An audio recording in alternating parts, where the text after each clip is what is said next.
Friends, requesting all of you to stay back because we are not breaking out for the next session.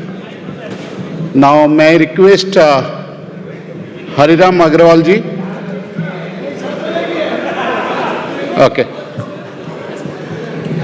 We are straight away heading for our next keynote session on indirect tax proposals in the budget. I request our secretary, C.A. Hariram Agrawal ji, to escort the voice and the thought leader in terms of consumption tax, C.A. Bimal Jain ji, to the dais.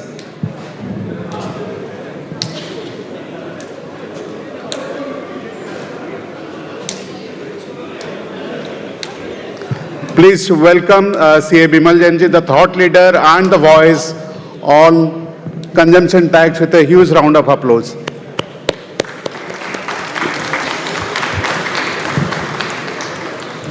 Now, may I request Hariram ji for taking the session forward.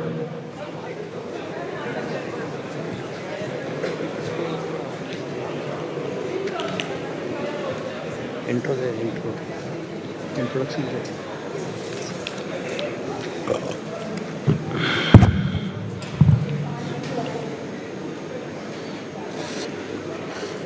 Friends, now we do have the most powerful session, and that is on GST. And we have got none other than C.A. Bimal Jain for the deliberation. Though C.A. Bimal Jain needs no introduction as such, a lot of number of times he has deliberated from this platform.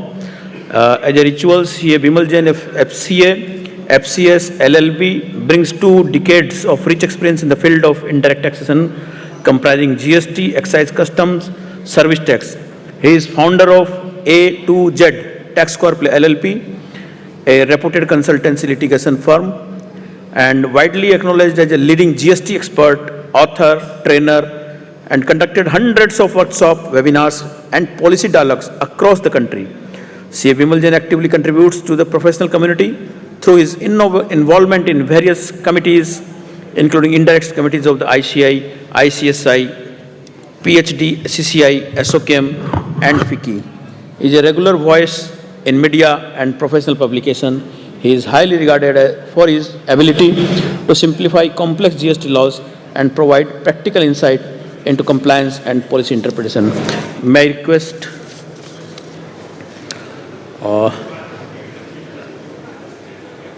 for Sir felicitation, please come forward.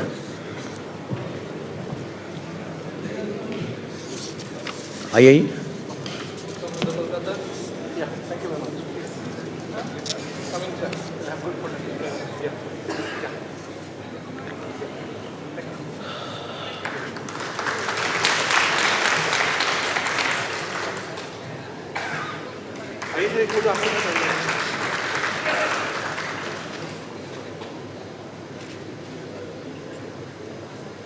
Sir, floor is yours. Floor is mine? Yes.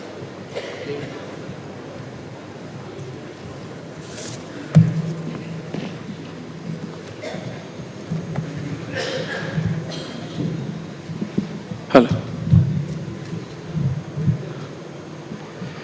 At the outset, let me thank AIRC ICI for inviting me on Union Budget 2026, changes pertaining to GST. But before I start, budget में direct tax के लिए interest होता है, no doubt about it. But now GST is not an exception. Because our overall practice, if you look at from taxation perspective, it is not only direct tax, even indirect tax, including GST, plays a very important role. After all, GST applicable on supply, so lot of factors we need to consider while doing statutory audit, concurrent audit, bank audit. So whether you like it or not, you have to pay attention. And it is for the benefit of professionals. And today also I will throw some light, important light.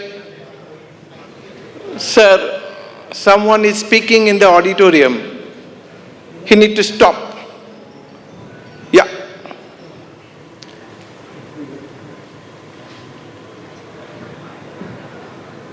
मैं कुछ इस तरीके से आपके सामने present करूंगा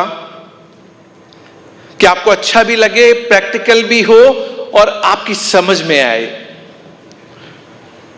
जैसे गुरुजी power point presentation नहीं करते, मैंने भी कई सालों में इस प्रैक्टिस को अडॉप्ट किया, and I also started without power point presentation. Income tax में आपको सारे सेक्शंस पुराने वाले 1961 के याद हैं, 2025 unlearn, now relearn. GST has also given opportunity, जिनने कभी central excise, custom, service tax नहीं किया, GST was the origin, और हम कर सकते थे। जिन ने स्टार्ट कर दिया, they are earning, they are doing good in GST। लेकिन अगर आप सोचें मैं GST कर रहे बिना प्रैक्टिस में सर्वाइव करूंगा, sorry to say that, then ultimately you need to take a call. Nevertheless, let me start with, कितने लोग मानते हैं यूनियन बजट 2026 में GST related changes? Of course मुझे मालूम है कि थोड़े बहुत लोगों को मालूम होगा, but still I want to check the auditorium, जितने भी लोग हैं, do you know any GST related changes announced by honourable finance minister? Anyone? अच्छा, कुछ लोगों ने हाथ उठाया। लास्ट 9 years I've seen, इन्होंने कहा कि यूनियन बजट में जीएसटी रिलेटेड चेंजेस नहीं आएंगे, और हर साल GST related changes union budget में आए थे और इस साल भी आए हैं। देखिए, जब भी जीएसटी लॉ में चेंज करना है ना, CGST act, SGST act, IGST act, आपको या तो फाइनेंस बिल में लेके आना पड़ेगा, जो जहां से लॉ अमेंड होगा, या टैक्स ऑर्डिनेंस बिल लेके आना पड़ेगा, चॉइस नहीं है। तो इस बार भी GST related changes union budget में हैं, but honourable finance minister has not spoken anything on GST, which I am going to tell you now. Whatever changes I'm going to talk today, it is all furtherance of next generation GST 2.0। आपको याद है 15 अगस्त 2025 honourable prime minister of the country, उनने वहां पे GST, ease of doing business, next generation GST 2.0 announce किया था, और उनने 3 इंपॉर्टेंट बातें हमारे सामने रखी थी, 3 इंपॉर्टेंट बात। और prime minister speaking on 15th August, first important pillar he talked about structural reform, कि वो जीएसटी में स्ट्रक्चरल रिफॉर्म लेके आना चाहते हैं। What is structural reform? He said, I want to reduce और मिनिमाइज क्लासिफिकेशन डिस्प्यूट। ये जो डिस्प्यूट होता है ना कि 5 लगेगा, 12 लगेगा, 18 लगेगा, तो क्लासिफिकेशन रिलेटेड जितने डिस्प्यूट हैं उसको मैं कम करना चाहता हूं। हुआ या नहीं हुआ, different subject matter. And second, उन्होंने कहा मैं इन्वर्टेड ड्यूटी स्ट्रक्चर को भी मिनिमाइज करना चाहता हूं अंडर स्ट्रक्चरल रिफॉर्म। दूसरा, उन्होंने कहा रेट रैशनलाइजेशन। हमारे पास रेट होते थे 5, 12, 18, 28 with compensation cess. Rate is rationalised to 5, 18 and 40 with no compensation cess. But एक चीज मुझे समझ में नहीं आई, आप बताइए अगर आपको समझ में आई हो। किसी ने सोचा था कि 15 अगस्त को ये रेट रैशनलाइजेशन की बात अनाउंसमेंट होगा? Let me tell you, none has given a thought to it. Thanks to that guy sitting so far, US President Donald Trump, उन्हें टैरिफ लगा दिया था 25% plus 25% penalty, 50%. So our export market was denting. Indian origin goods going from India to US was denting. That's the reason it was master stroke from Honorable Prime Minister. What he said, let me reduce GST rate in local market. It will boost local consumption. And it was master stroke. Believe me, master stroke. Now the existent rate is 5%, 18% and 40% with no compensation sets. And third pillar he talked about ease of doing business. He made 4 announcements importantly. First,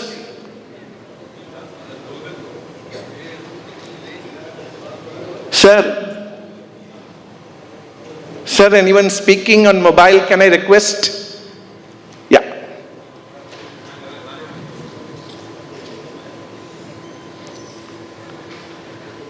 Small taxpayer will get registration within 3 working days. हम तो वैसे ही परेशान थे। आपने देखा था registration becomes new Pandora's box. जब भी हम रजिस्ट्रेशन का एप्लीकेशन डालते थे, जो डॉक्यूमेंट नहीं चाहिए वही चाहिए उनको, और जो डाल दिया वो उनको दिखता नहीं है। And all the time they want come to the office. Am I right? That was the scenario, but somehow they have said registration within 3 working days for small taxpayer and simplified registration scheme for all small players supplying through e-commerce operator. And he made the announcement, refund, provisional refund, 90% on zero rated supply plus inverted duty structure within 7 working days. So we will discuss everything in detail. Don't worry about that. So everything I'm going to discuss one by one. So this was announcement made, and there was 56 GST Council meeting held on 3rd September. 3rd September. They have all made a recommendation, all approved. Initially they planned 2 dates for 56 GST Council meeting. 3rd September को भी होनी थी और 4th September को भी होनी थी। 3rd September में सारा अप्रूव। देखिए एक चीज मैं आपको बड़ा इंटरेस्टिंग बताऊं, जीएसटी काउंसिल में BJP rule state and non BJP rule state like West Bengal सब बैठते हैं, सब एक साथ बैठते हैं। वहां पे सारी चीज अप्रूव्ड, लेकिन बाहर में आके क्या बोलेंगे मालूम है? रेट कम कर दिया, हमारा रेवेन्यू शॉर्टफॉल हमको किधर से मिलेगा? On a lighter note, they are all approving sitting inside a room and were saying contrary outside the room. But let me tell you what happened thereafter, and that is what 56 GST Council meeting, and they made the recommendation. Now comes economic survey prior to this Union Budget 2026. In economic survey, Honorable Finance Minister has said GST revenue is now getting stabilized. We started with 89,000 crore rupees per month in 17. Now we are touching around 2 lakh crore rupees per month on an average. And the non-BJP rule state who said that GST collection will fall down, including West Bengal, April to December 25 data, April to December 25 data, year on year, there's a growth of 6.7% in spite of the fact there is rate reduction from 22nd September. I'm not saying, it's a data. यानी waste Bengal में जितना See, I'm not pitching, I'm not a political person, I'm not supposed to comment on political wisdom, but I'm only saying this rate reduction has boosted local demand. कितने लोगों के पास गाड़ी नहीं थी 28 से 18, कितने लोगों के पास एलईडी नहीं था 28 से 18, and there was boost in Navaratri and Diwali. And this collection is going up 6.7% year on year growth, considering April to December time period. And second, Honorable Finance Minister talked about, देखिए ये मत सोचिएगा कि मैं सारा appreciation उनकी कर रहा हूं. जहां भी गलत है हम गलत बोलेंगे, और जहां सही है, we all are professional. We need to say if policy is good, good. अरे डिन नंबर, डॉक्यूमेंट आइडेंटिफिकेशन नंबर, मुझे मैडम का वीडियो याद है कि बिना डिन के कोई नोटिस आ जाए तो उसको फाड़ के फेंक दीजिए. Am I right in saying so? 5 साल में आपका वर्जन बदल जाता है. सो आप मत सोचिएगा कि मैं अप्रिशिएशन उनको कर रहा हूं. अगर कुछ सही है तो सही है, और गलत है तो गलत है. And all they are doing by retrospective amendment, income tax में दिन नहीं है नोटिस के ऊपर, जजमेंट आने लगे कि आपकी नोटिस इनवैलिड है, ऑर्डर इज इनवैलिड, इनने रिट्रोस्पेक्टिव अमेंडमेंट किया. So I do not know what is the tax. Certainty will come only when you walk the talk. Otherwise, it's of no use. But what Honorable Finance Minister has said, देखिए हमने GST rate rationalisation कर लिया, अब हम eBay bill में smooth करेंगे. EBay bill in West Bengal, you must be knowing the all eBay bill related complaint comes from the SGST department. Majorly. So they said they are going to create a next rationalization in eBay bill. And it will not be used as an enforcement tool. It will be used as logistic enabler. तो देखेंगे आगे क्या होगा. अब budget में आते हैं, budget में क्या हुआ. Finance bill 2026, the relevant clause which is applicable for GST change is clause number 137 to clause number 141. अब फाइनेंस बिल कोई पढ़ता नहीं है. हम लोग तो जब बजट पढ़ना चाहते हैं ना, तो बजट कैसे पढ़ते हैं मालूम है. इनसे आधा ये सुन लिया, आधा ये सुन लिया, आधा मुझे समझ में आ गया, मिलके मैंने बजट चेंजेस समझ में आ गया मुझे. These clauses which I am going to refer today is the important one. तो मैं वो सारे clauses आपके साथ डिस्कस करूंगा, but before that, what is this budget for country India? After all, we all are party to it for the nation growth and development. India is growing by 7+5% GDP. It's a data, and really growing. And look at the GST which is growing by 6.7%. इसका मतलब growth तो है. इसका मतलब growth है. Second thing which I'm telling you, if you look at fiscal deficit for a country, budget is nothing but जैसे हमारा family का budget बनता है ना, एक तरफ revenue, एक तरफ expenditure. अगर revenue ज्यादा है तो budget very good, और revenue कम है तो deficit, fiscal deficit. At least they have said they will contain and reduce fiscal deficit below 4.5%. It is. And the budget which is being taken for 26-27 is 4.3%. Let me ask anyone, how many of you knows इस साल के budget में total expenditure is how much? Which is the budget for the country India? 52 lakh crore rupees. Anyone else? And why this question goes to you, to anyone here, to understand where we are. Total revenue budgeted is 36 lakh crore rupees versus total expenditure 53.47 lakh crore rupees. Why GST guy has to talk about this number? She talked about certain sector, allocation to those sector. मान लीजिए आप अगर किसी के consultant हैं, किसी sector के consultant हैं, You need to only look at whether the sector is growing. If growing, what is the allocation by this budget to the sector? So that you can see the future visibility and business prospect for this particular sector. So that you can guide to your client. Number का जानना इसलिए जरूरी है, number का जानना इसलिए जरूरी नहीं है कि मुझे इकोनॉमिक्स। कल कोई मुझसे पूछेगा, बिमल जी यहां देखिए वेस्ट बंगाल में आके सबसे पहला क्वेश्चन ये होगा, बिमल जी और pro Delhi. No pro Delhi. 7% plus growth, 6.7% collection growing year on year. It is giving some data that we are going in the right direction. And fortunate part, now this bilateral free trade agreement with so-called US. पहले आपका free trade agreement with EU, and second now with US 50% reduced to 18%. So way forward business opportunities, कहां पे grow होनी है, these are the aspects we need to capture so that we can understand which sector I should target. So let me stop this numbers here. Let me come back to the GST scenario. The first and foremost change. When you look at all these clauses, clause number 137 to clause number 141, intermediary.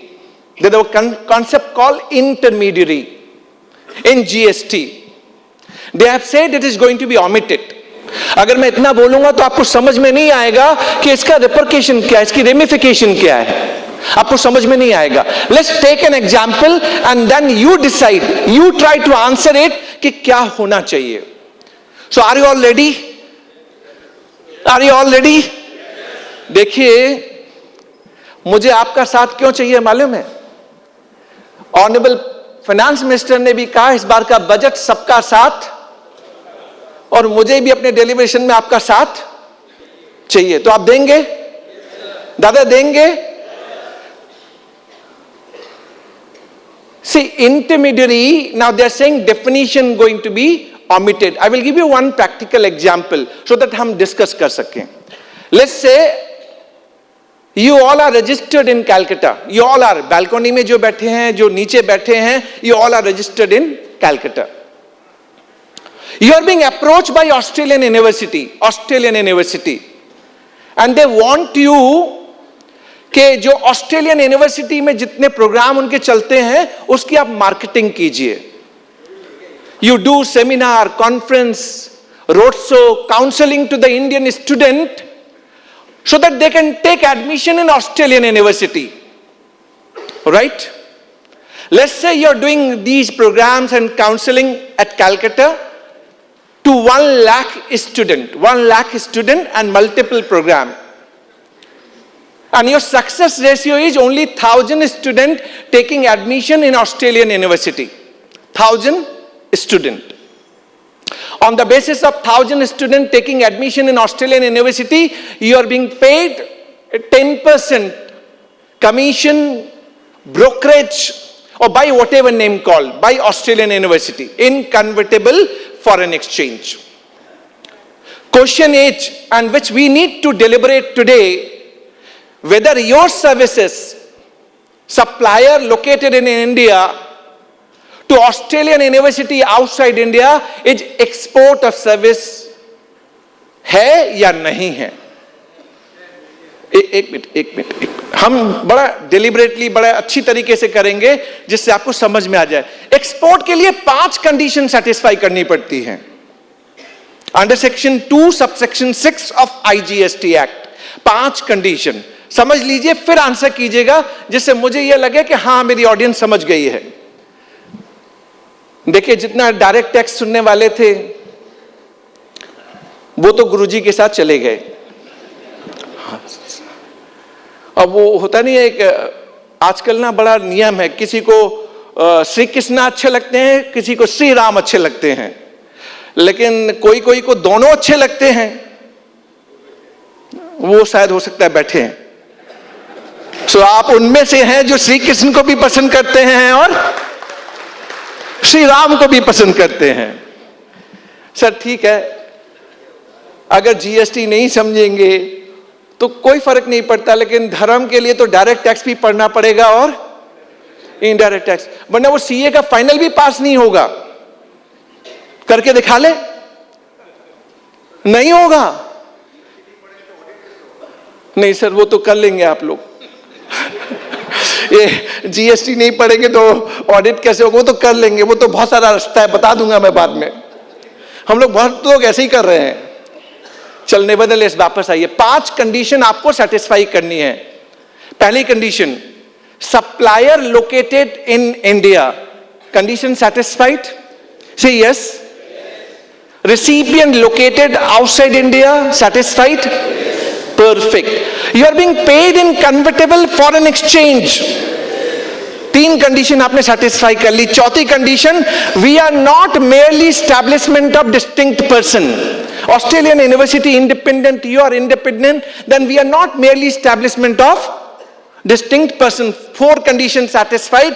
Now comes the last condition, जिस पे budget में इनने कुछ change किया। 5वीं condition है, place of supply must be outside India for export of services. अब 5 condition मैंने बता दी। अब मैं चाहता हूं ऑडियंस मुझको बताए, ये एक्सपोर्ट ऑफ सर्विस है या नहीं है। कितने लोग मानते हैं है एक्सपोर्ट ऑफ सर्विस, और कितने मानते हैं नहीं है? देखिए, ये तो वो अच्छे सच्चे लोग हैं जो हां और ना में हाथ उठा रहे हैं। आपको नहीं मालूम, यहां नोटा वाले भी बैठे हैं, ना हां ना। सर, गुरुजी बार बार बोले थे, ये सामने बैठा है, ये मुझे घूर रहा है, मैं क्या करूं सर।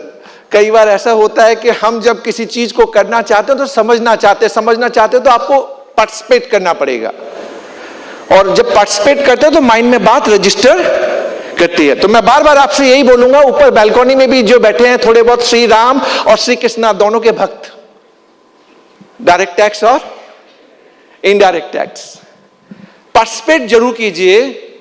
इन लोगों ने कहा ये एक्सपोर्ट ऑफ सर्विस नहीं है। इन लोगों का मतलब समझ गए ना?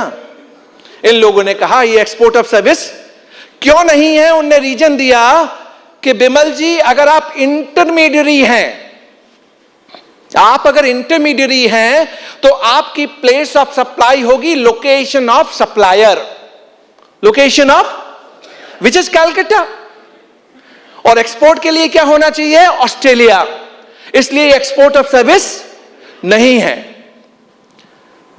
तो अब ये इंटरमीडियरी है कौन? मेरे माइंड में ये आया कि इंटरमीडियरी का मतलब क्या होता है। तो उन्होंने एक definition the under section 2 subsection 13 of IGST act. Intermediary means any broker or agent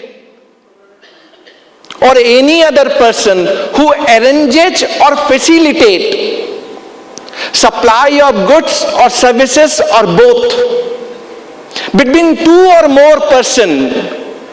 तो यहां इंडियन स्टूडेंट हैं और वहां ऑस्ट्रेलियन यूनिवर्सिटी है। You are only arranging or facilitating your intermediary। तो आपकी प्लेस ऑफ सप्लाई क्या होगी? Location of supplier which is Calcutta. Hence it is not export of service. और उस डेफिनेशन में कहा who is not providing service on his own account. मैं इनसे डिस्प्यूट करता था, इन लोगों से हमेशा इनसे कहता था, सर क्या आप कर रहे हैं? मेरा privity of contract Australian university से है, मैं उनके कहने पे ये सर्विस परफॉर्म करता हूं, ये मेरी एक्सीलेंसी है, कैपेबिलिटी है, तभी उसने मुझे ये कॉन्ट्रैक्ट दिया है। I am being paid in convertible foreign exchange. और आप कहते हैं इस पे जीएसटी लगेगा 18%। ऑस्ट्रेलिया वाला बोलता है, बिमल जी आई एम लिस्ट बॉदर्ड, हमारा कोई डबल टैक्स अवॉइडेंस एग्रीमेंट नहीं है, 18 लगाओ 28 लगाओ सब तुम्हारा। तो ये एक्सपोर्ट कम्युनिटी क्या करती थी? दुबई चली जाती थी, श्रीलंका, अब तो वो बांग्लादेश है बगल में। सर यही हो रहा था, Nepal, and our business was moving out of India because they were treating as export. लेकिन आपको अचरज बताऊं मैं आपको, इस गवर्नमेंट का ना, मैंने एक चीज देखी, अब आप बोलेंगे कि बिमल जी बायस नहीं है. It was copy paste provision in GST from service tax regime. से एक पैसा चार्ज नहीं करता. I am taking money from Australian university, मेरा privity of contract Australian university के साथ है. और जीएसटी में आपने कहा है जीएसटी जे destination based consumption tax. am I right? आपका प्रोविजन ही गलत है. उनको समझ में नहीं आता था. पर एक बार के लिए मैं रिवर्स करता हूं, रिवर्स थोड़ा. अब आपको और टेस्ट करना है मेरे को, और ध्यान से सुन के आंसर देने की कोशिश कीजिए. Because now fees is into these aspect only. अब फीस वो रिटर्न भरने में नहीं है सर. रिटर्न भरना तो अब तो एआई आ गया है. किसी नोटिस का रिप्लाई बनाना है एआई से बनवाइए. Sir fees is into these kind of credential work. एक केस लीजिए, उसको रिवर्स करते हैं. आप इंडियन यूनिवर्सिटी बन जाइए, Calcutta university. You are Calcutta university. आपने IHKM, मैं IHKM बन जाता हूं कोरिया का. I am into Korea. आपने मुझे अप्रोच किया और मुझसे कहा कि कोरिया में मैं आपके कोर्स को प्रमोट करूं, जिससे कोरिया के स्टूडेंट कैलकाटा यूनिवर्सिटी में आके एडमिशन लें. Am I clear? Factually am I clear? एक बार थोड़ा सा लाउडर बोलिए. परफेक्ट. तो इस केस में क्या होगा? IHKM supplier located in Korea, Calcutta university service recipient located in India. RCM लगेगा, reverse charge in your hands. लगेगा या नहीं लगेगा? हां या ना? एक हम हाना का पोल कर ले. सर हाना पोल कर लेते हैं. और इस बार नोटा नहीं चाहिए मुझे. सी गलत बोलने का है, बोलिए ना. गलत बोलने के बाद करेक्ट होगा तो रजिस्टर करेगा. कितने लोग मानते हैं रिवर्स चार्ज लगेगा? कैलकाटा यूनिवर्सिटी को रिवर्स चार्ज में जीएसटी देना है. और कितने मानते हैं नहीं देना है? ओके, अब थोड़ा फेयर था, लेकिन इसमें भी फिर भी कुछ लोग बैठे हैं. कोई दिक्कत नहीं सर, कम से कम आप एंजॉय कीजिए. सर रिवर्स चार्ज में जीएसटी नहीं लगेगा. Please, 9th year of GST. अगर IHKM इंटरमीडियरी है तो इंपोर्ट ऑफ सर्विस के लिए रिवर्स चार्ज में जीएसटी देना है तो 3 कंडीशन सेटिस्फाई करनी है. What are those 3 condition? First, supplier located outside India, satisfied. Recipient located in India and place of supply must be in India. तो इंटरमीडियरी की प्लेस ऑफ सप्लाई क्या है? लोकेशन ऑफ जो कोरिया है. यानी reverse charge नहीं लगेगा. और पता नहीं कितने ने दिलवा भी दिया है और क्रेडिट भी ले लिया है. हाँ सर, कितने लोगों ने रिवर्स चार्ज दिलवा भी दिया और जबकि देना नहीं था. तो मैंने इनसे कहा सर एक्सपोर्ट में कन्वर्टेबल फॉरेन एक्सचेंज आता है, आप इसको एक्सपोर्ट ट्रीट नहीं करते.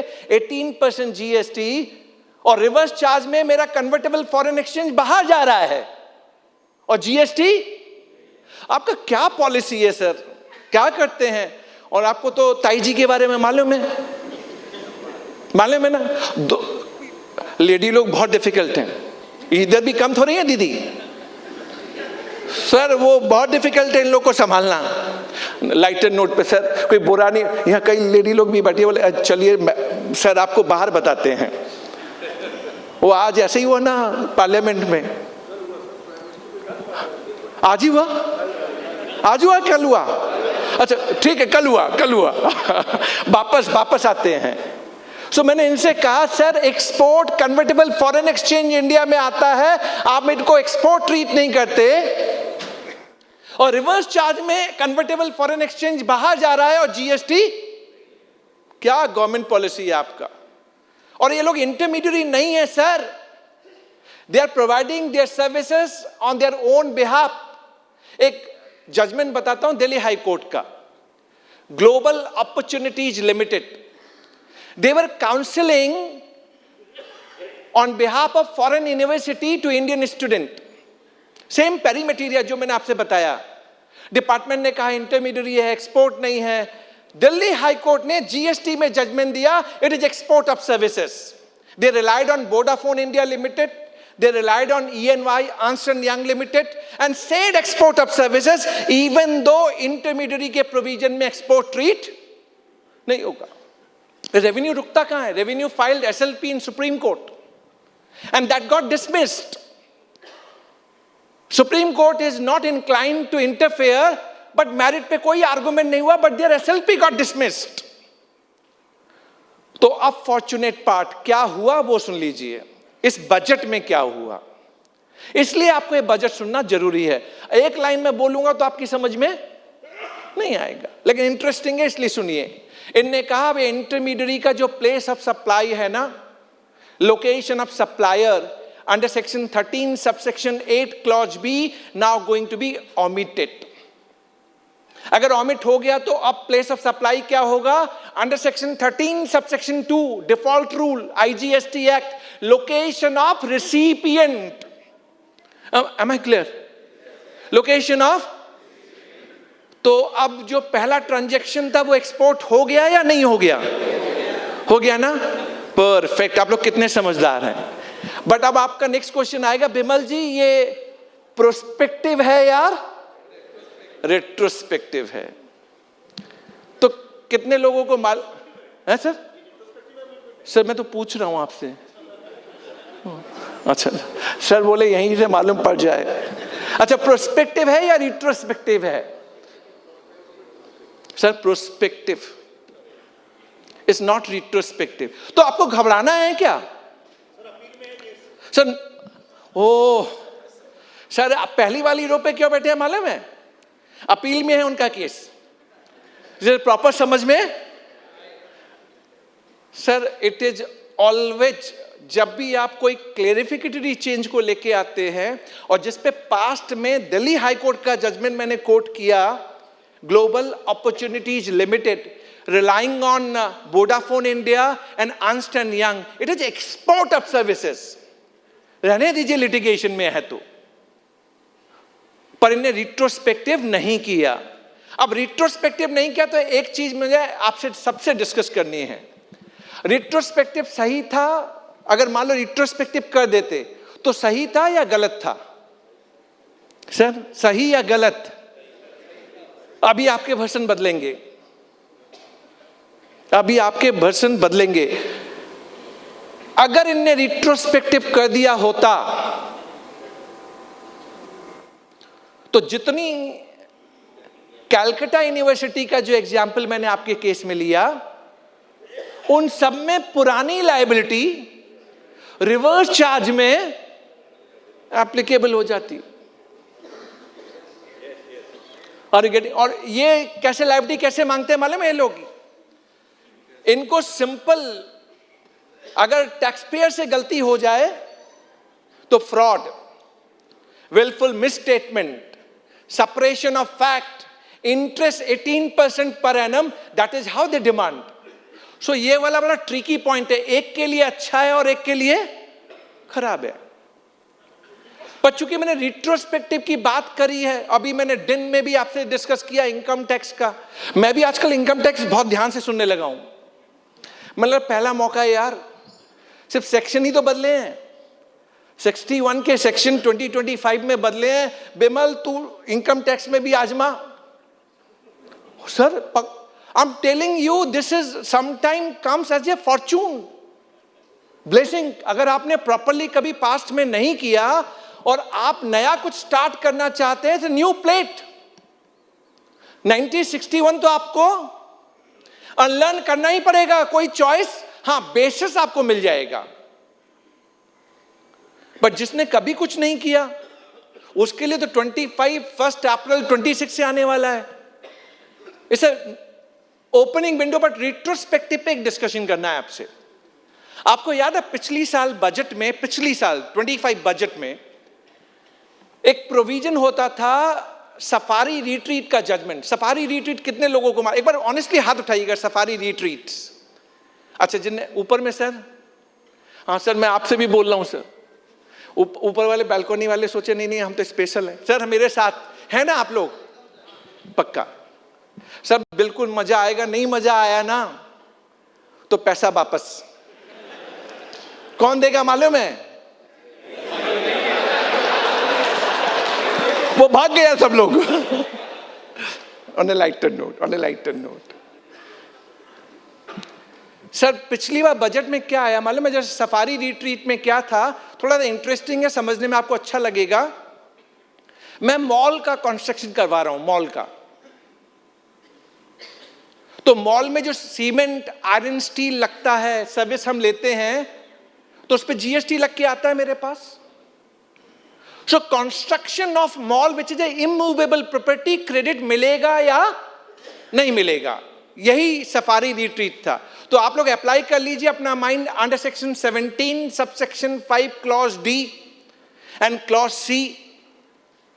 जीएसटी नेगेटिव लिस्ट में उन्होंने कह दिया है Bimal, construction of immovable property पे क्रेडिट नहीं मिलेगा। मान लीजिए आप अपना सीए का ऑफिस भी अगर कंस्ट्रक्ट करवा रहे हैं तो आपको गुड्स सर्विसेज के ऊपर क्रेडिट, इवन दो आपका आर्गुमेंट है कि it is use in the course of furtherance of, फिर भी आपको क्रेडिट नहीं मिलेगा। So keeping this in a mind, अब सुप्रीम कोर्ट में सफारी रिट्रीट आर्ग्यू हुआ। सर ये जो लिटिगेशन होते हैं ना बड़े इंटरेस्टिंग होते हैं, वहां जाके कैसे ये लोग लॉयर लोग, सी मैं भी practising as a lawyer, but वहां जाके कैसे आर्ग्यू करते हैं और हमारी जो बेंचेस बैठी हुई हैं वो कैसे समझती हैं, आपको बड़ा मजा आएगा सुन के, यार ऐसे कैसे जजमेंट दे दिया। सुन लीजिए क्या हुआ। जब सुप्रीम कोर्ट में पहुंचा मैटर, तो अरविंद दातार जी थे, with all due regards and respect, he is a senior advocate who argued on behalf of Safari Retreat. उनने कहा लॉर्डशिप देखिए दो सबसेक्शन है, 17 subsection 5 clause C and clause D. C में बोलता है कंस्ट्रक्शन ऑफ इमूवेबल प्रॉपर्टी पे credit नहीं मिलेगा other than plant and machinery. याद आ रहा है सर? Plant and. और डी में यह था कि आपको गुड्स और सर्विसेज और both for construction of immovable property credit नहीं मिलेगा अदर देन प्लांट और मशीनरी। सी में एंड था और इसमें, तो उसने लॉर्डशिप से कहा लॉर्डशिप देखिए लॉ ने जानबूझ के क्लॉज डी में और डाला है, यानी अगर मॉल प्लांट है तो क्रेडिट।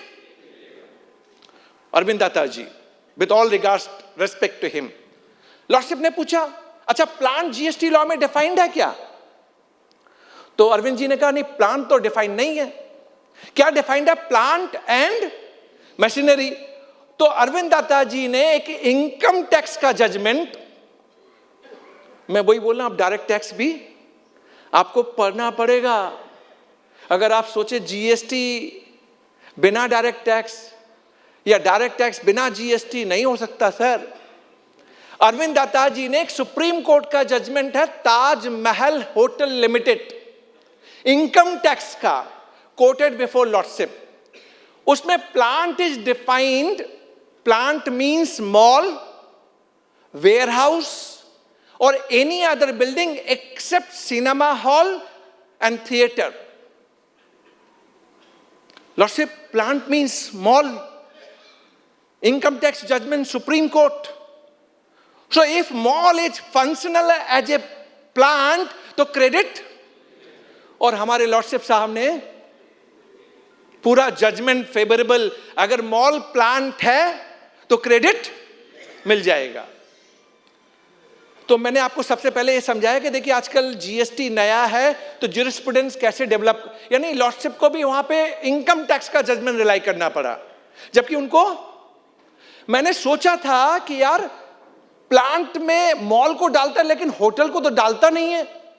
होटल और मॉल तो दोनों कमर्शियली लेट आउट होते हैं, तुमने होटल को बाहर कर दिया प्लांट की डेफिनेशन से। होटल वाले ने क्या बिगाड़ा है? Are you all getting it? तो मैंने कहा कुछ नहीं होने वाला सर, और मैंने ट्विटर पे डाला भी था कि ये लोग रिट्रोस्पेक्टिव अमेंडमेंट करेंगे। 55th GST council meeting, 55th। आप लोगों ने, कितने लोगों ने प्रेस कॉन्फ्रेंस देखी थी? ऑनेस्टली हाथ उठाइएगा। कोई नहीं? अच्छा, कुछ लोग हैं।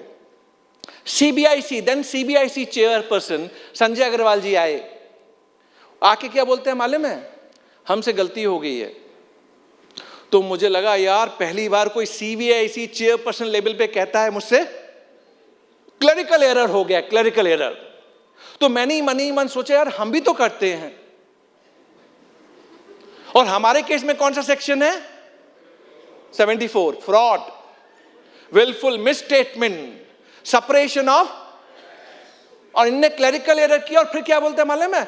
हमारा तो इंटेंशन कभी था ही नहीं कि कंस्ट्रक्शन ऑफ इमूवेबल प्रॉपर्टी पे हम आपको क्रेडिट देंगे, कभी नहीं था। हम तो रिट्रोस्पेक्टिवली जुलाई 1 से प्रोविजन चेंज, जो प्लांट और मशीनरी है क्लॉज डी में, उसको कर देंगे प्लांट एंड। आप सोचिए 25 से 17 का रिट्रोस्पेक्टिव अमेंडमेंट, वो भी इसलिए कि इनसे क्लरिकल एरर हो गया था। राइट? डिस्पैरिटी ना, तो मैं मन ही मन सोच रहा था सर अगर यही करना था तो सुप्रीम कोर्ट में हम दोनों का टाइम क्यों वेस्ट किया? एक एफिडेविट सुप्रीम कोर्ट में दे देते, कह देते कि सर हम इनको कंस्ट्रक्शन ऑफ इमूवेबल प्रॉपर्टी पे क्रेडिट देना।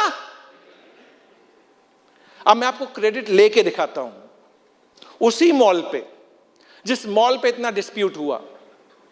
इसको सुनिए, बड़ा इंटरेस्टिंग लगेगा। बजट पिछली साल का था, पर आप इसको सुनिए, बड़ा मजा आएगा। ये डिस्प्यूट होना ही नहीं था। अब मैं एक बार 17 सबसेक्शन 5 क्लॉज डी को थोड़ा सा पढ़ देता हूं, जिससे आपके माइंड में रजिस्टर कर जाए। थोड़ा सा ध्यान से सुनिएगा जिससे अच्छा लगे। यह कहता है क्लॉज डी में आपको गुड्स और सर्विसेज और both for construction of immovable property credit नहीं मिलेगा। अदर देन प्लांट और मशीनरी होता था, now it is plant and machinery with a retrospective date. On own account, please, on own account has got meaning.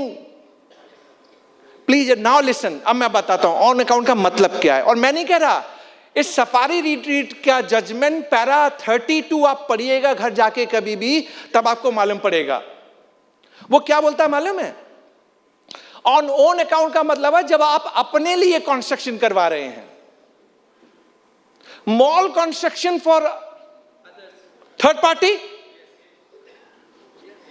Right? उनने बोला कि भाई अगर ये ऑन ओन अकाउंट नहीं है तो क्रेडिट अरे मिलेगा। तो ये प्लांट एंड मशीनरी, प्लांट और मशीनरी करके फायदा क्या था? Are you getting it? अब मैं एक और आपको टैक्स प्लानिंग देता हूं। टैक्स प्लानिंग, मान लीजिए आप लोग कंपनी हैं, आप स्टोरेज वेयरहाउस बनवाना चाहते हैं, आप कभी मत बनाइएगा। आपने बनाया तो ओन अकाउंट, आप बिमल जैन को कॉन्ट्रैक्टरशिप पे लीजिएगा। बिमल कंस्ट्रक्ट करेगा, वर्क्स कॉन्ट्रैक्टर है, बिमल को क्रेडिट मिल जाएगा, और बिमल आपको लीज करेगा स्टोरेज वेयरहाउस। तब ऑन ओन अकाउंट नहीं हुआ और आपको लीजिंग के ऊपर क्रेडिट। सो लॉ को पढ़ने का तरीका मैंने आपको बता दिया। तो इंटरमीडियरी को क्लोज करते हैं। It is not retrospective but it is whammy, double whammy. एक बेनिफिट, अगर आपका केस चल रहा तो घबराइए मत, यू विल विन। लेकिन अगर रिट्रोस्पेक्टिव होता तो इंपोर्ट के केस में GST would have been charged. This is on intermediary. Am I clear to all? Am I clear to all? Intermediary. Come to the second important change. देखिए FMCG sector में और consumer durable sector में credit note का concept बहुत common है। Credit note, तो इस example में मैं सप्लायर हूं, I am a supplier and you all are my buyer, recipient. Sir attention, देखिए जब तक प्रैक्टिकल को नहीं समझे, और एक बार प्रैक्टिकल समझ गए ना, you will solve all question related to it. मैं सप्लायर हूं, आप मेरे बायर हैं, रिसिपिएंट हैं। मान लीजिए मैं 1 लाख रुपए का लैपटॉप आपको बेचता हूं। जब बेच रहा हूं तो एमआरपी 1 लाख रुपया है। मान लीजिए मैंने आपको 10,000 रुपीज का डिस्काउंट दिया at the time of supply, तो जीएसटी लीवेबल ऑन एमआरपी और 90,000 ट्रांजैक्शन वैल्यू, नो एमआरपी। यहां तक क्लियर है? बट प्रॉब्लम कहां था मालूम है?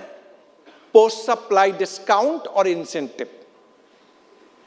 मैं क्यों आपको post supply discount and incentive देता हूं? क्योंकि कई बार आप मुझसे वॉल्यूम डिस्काउंट लेते हैं, क्वांटिटी डिस्काउंट लेते हैं, पेमेंट टर्म्स डिस्काउंट लेते हैं, lot of incentive we decide.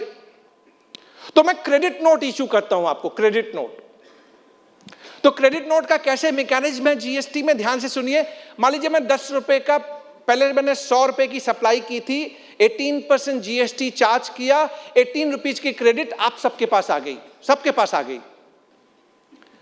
अब मान लीजिए 10 रुपए का मैं आपको पोस्ट सप्लाई क्रेडिट नोट देता हूं, क्रेडिट नोट, मैं सप्लायर, तो उस पे मैं 18% जीएसटी लगाऊंगा। 1.80 इज द जीएसटी कंपोनेंट। मुझे इस 1.80 का मेरे आउटपुट टैक्स लायबिलिटी से एडजस्टमेंट मिलेगा सप्लायर को, और आपको उतना ही क्रेडिट रिवर्स करना पड़ेगा। Are we all aware of? But इसमें 2 कंडीशन और होते थे। वो 2 कंडीशन क्या है मालूम है? There has to be agreement between both of us on or before supply is being made. यानी ये कह रहा है कि बिमल, अगर क्रेडिट नोट पे तुझे एडजस्टमेंट चाहिए तो हम दोनों के बीच, और वो भी कब चाहिए? On or before. तो डिस्प्यूट ये होता था कि sir volume pickup, payment terms, ये तो सब पोस्ट सप्लाई होता है, उसका एग्रीमेंट बनेगा कैसे? और ओरल एग्रीमेंट बनाए चलेगा क्या? तो डिपार्टमेंट वाले हमेशा डिस्प्यूट करते थे। दूसरा डिस्प्यूट, दूसरा कंडीशन, दैट जो भी क्रेडिट नोट में इशू करूंगा उसको मुझे ओरिजिनल इनवॉइस से लिंकेज करना पड़ेगा। अब 100 इनवॉइसेस का मैं एक क्रेडिट नोट बनाता हूं, मेरा जीएसटीआर1 लेता ही नहीं है। पर प्रोविजन यह था कि आपका लिंकेज होना चाहिए। तो अब क्या हुआ मालूम है इस बजट में? It's a welcome move, appreciating one. इनने दोनों कंडीशन को ओमिट कर दिया। दोनों condition, what are those 2 condition? Agreement की जरूरत नहीं है, और दूसरा कंडीशन लिंकेज करने की भी जरूरत नहीं है। Well and good. लेकिन थर्ड कंडीशन रिमेन कि रिसिपिएंट को रिवर्स करना पड़ेगा। तो इस post supply discount or incentive में कुछ इंपॉर्टेंट पॉइंटर हैं जो मैं बता दूं। एक सर्कुलर आया था, सर्कुलर नंबर 212 डेटेड 26 जून 2024 में आया था।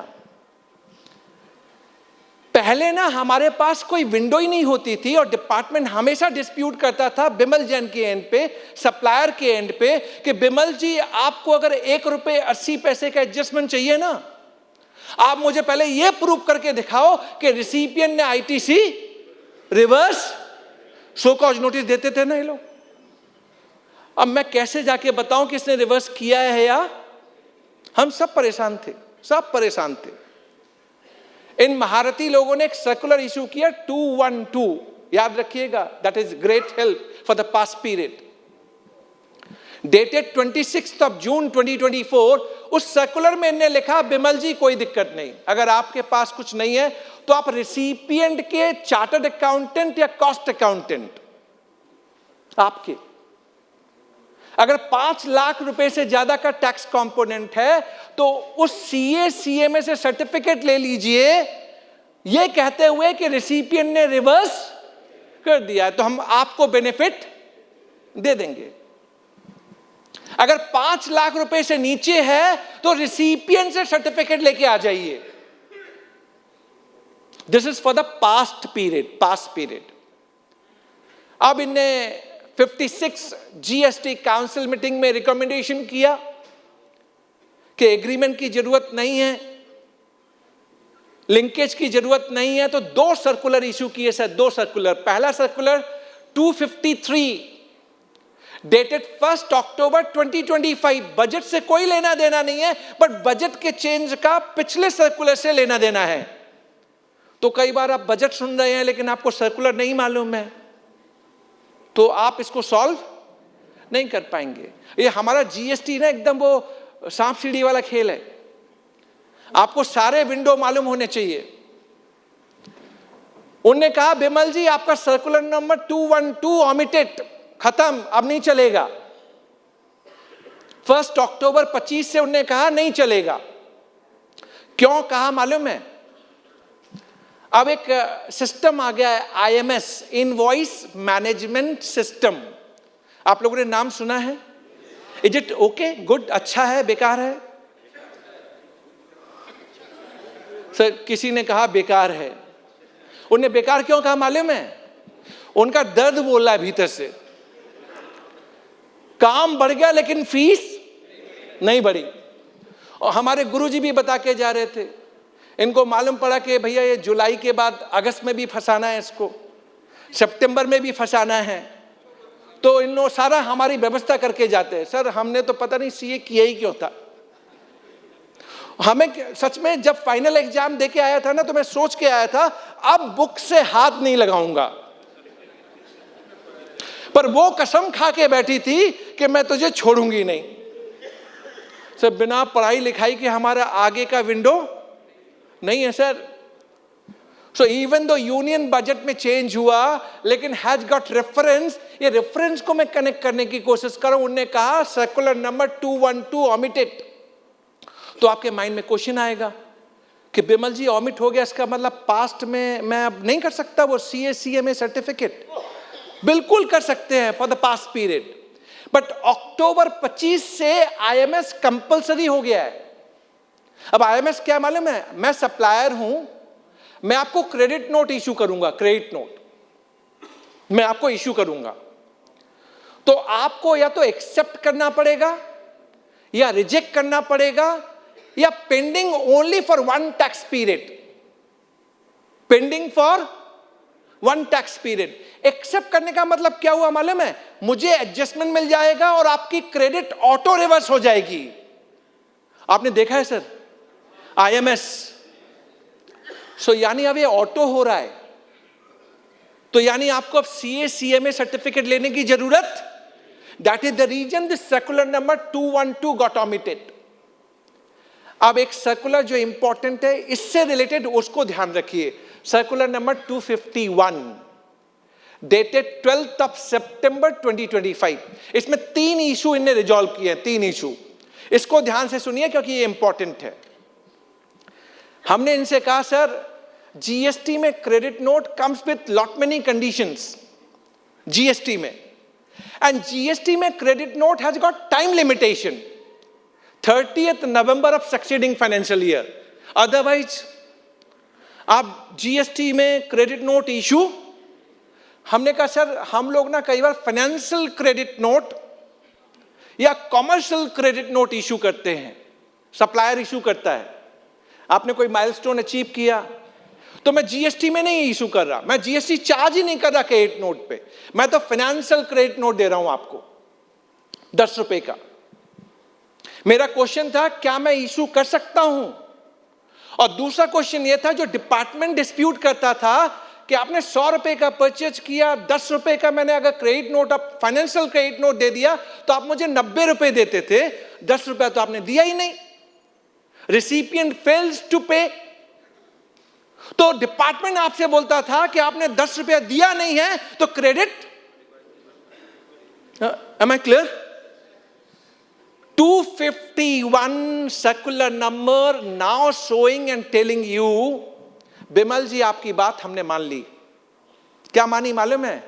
आप फाइनेंशियल क्रेडिट नोट या कमर्शियल क्रेडिट नोट इशू कर सकते हैं, और ये रेवेन्यू न्यूट्रल है। सप्लायर ने फाइनेंशियल क्रेडिट नोट पे जीएसटी चार्ज नहीं किया तो कोई एडजस्टमेंट नहीं लिया, तो आपको भी रिवर्स करने की जरूरत, यही तो चाहिए था। which has been acknowledged. पर आपका क्वेश्चन आएगा, सर इसको हम आगे यूज करें या पास्ट में भी यूज कर सकते हैं? My answer to all of you would be, ये क्लैरिफिकेटरी सर्कुलर क्लैरिफिकेशन है. It is applicable even for the पहला इश्यू. दूसरा इश्यू क्या होता है, जब मैं क्रेडिट नोट आपको देता हूं ना जीएसटी में, तो डिपार्टमेंट आपको बोलता है कि एज इफ आपने सप्लायर को सर्विस दी है, प्रमोशनल सर्विस, मार्केटिंग सर्विस आपने मुझे दी, और आपसे बोलता था कि तुम जीएसटी का इनवॉइस रेज करो सप्लायर के ऊपर. सबको सो कॉज नोटिस इन्हें इशू किया है, पैन इंडिया इशू किया है. इस सर्कुलर में इन्हें क्लैरिफाई कर दिया कि ना, अगर credit note pertaining to original supply है 100 रुपया, तो आपके एंड पे सर्विस नहीं मानी जाएगी. Only you need to reverse that ITC component. पर वो पास्ट में क्या करते थे, आपसे रिवर्स भी करवाते थे और बोलते थे तू टैक्स इनवॉइस रेज कर. सो that is being done away with. But अगर आपने मुझे कोई प्रमोशनल सर्विस दी है, तो फिर आपको टैक्स इनवॉइस रेज करना पड़ेगा. Am I clear to this sir? Clear to this? Third one, interesting one. यहां मुझे देखना है कौन कैलकाटा का बेस्ट टैक्स प्रैक्टिशनर मेरे क्वेश्चन का आंसर दे सकता है. अब चैलेंज है. Are you all ready? अब मुझे देखना है कौन आंसर दे सकता है. टेक्निकल है थोड़ा सा, इसलिए मैंने थ्रो करना. आप कलकत्ता वाले को सीधा साधा पुचका देंगे तो काम नहीं चलेगा. वो थोड़ा बड़ा वाला चाहिए, मुंह में नहीं जाना चाहिए लेकिन फिर भी चला जाए. Calcutta puchka is like that. We are fond of. जब तक ये वाला पुचका नहीं खाया कि मुंह में नहीं जा रहा, फिर भी गया, तो पुचका क्या खाया? Listen now. मान लीजिए मैं मैन्युफैक्चरर हूं और आप मेरे डीलर डिस्ट्रीब्यूटर हैं. All are dealer distributor. एक एंड कस्टमर है. मेरा एंड कस्टमर के साथ एग्रीमेंट हुआ लैपटॉप का, जो 1 लाख रुपए का मैंने आपको सप्लाई किया है. एंड कस्टमर से मैंने कहा मैं 90,000 में तुझे दूंगा, 90,000 में. तो वो माल आपके पास पड़ा हुआ था, तो मैंने आपसे कह दिया कि तू भैया उसको 90,000 में बिलिंग कर दे. तो आपने मुझसे कहा बिमल जी आपने मुझे 1 लाख का बेचा है, आप 90,000 का बिलिंग करने बोले, वो तो 90,000 देगा, 10,000 कौन देगा? तो मैंने कहा मैं तुझे क्रेडिट नोट दे दूंगा. फैक्चुअल क्लियर है? अब इसमें क्वेश्चन आपके पास जाता है कि जीएसटी अगर लगेगा तो 90,000 जो आपकी बिलिंग है 90,000 पे लगेगा या 1 लाख पे लगेगा? अच्छा, वोटिंग करते हैं थोड़ा सा मजा लेने के लिए कि हाँ हम लोग कुछ समझ पा रहे हैं. कितने लोग मानते हैं 1 लाख पे जीएसटी लगेगा? नहीं सर, हाथ उठाओ, बोलो मत. और कितने मानते हैं 90,000 पे? ये सारे 90,000 वाले संभल जाइए. It is on 1 lakh rupees. Just minute, allow me. Sir explain करूंगा, इसीलिए तो बोला ना कि कौन बेस्ट है.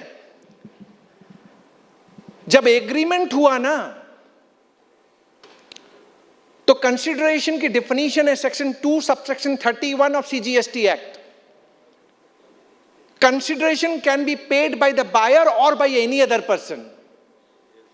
Am I right?